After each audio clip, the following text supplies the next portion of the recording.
Bro Kingdom movie ఎలా ఉంది? పాటలు ఉన్నాయా, బయటలు ఉన్నాయి, ఇవన్నీ కాదబ్బా.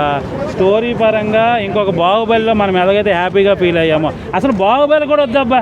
ఇలాంటి సినిమా అయినా మా మొఖాన్ని పడేయండి ఒకసారి. మళ్ళీ ఒక యాక్షన్ మూవీ అబ్బా, అది గొప్ప అద్భుతమైన మహాకావ్యం కాదు. నేనే 2 సార్లు చూశానని చెప్పాను. ఇక్కడ ఓపెన్గా అది అయిపోయింది, సినిమా అయిపోయింది, కలెక్షన్స్ వచ్చాయి, నష్టపోకూడదు, హ్యాపీ, అంతేగాని ఆశిస్తున్నామా? లేదు కదా. ఎంత యూజ్ చేసుకుని ఎంత మంచి అవుట్పుట్ ఇవ్వాలనేది మేకర్స్ చేతుల్లో ఉంది, డైరెక్టర్ అండ్ మేకర్స్ చేశారు. మూవీ మాత్రం ఎక్సలెంట్ మూవీలో ఒక్కొక్క సీన్ ఒక్కొక్క సస్పెన్స్లో ఉన్నా కూడా చాలా బాగుంది మూవీ, ఎక్కడ పోవట్లేదు.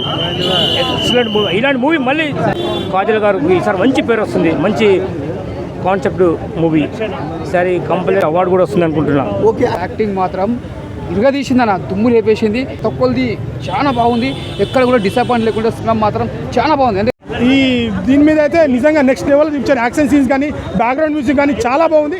ఖచ్చితంగా మీరు థియేటర్కి వచ్చి చూడాల్సిన సినిమా. సో మనం ఎక్స్పెక్ట్ చేయం, ఇప్పుడు ఒక బోల్డ్ క్యారెక్టర్ చేసిన హీరోని, హార్డ్గా కనిపించిన హీరోని ఈ క్యారెక్టర్ కూడా చేయగలుగుతానేది దీంట్లో హైలైట్.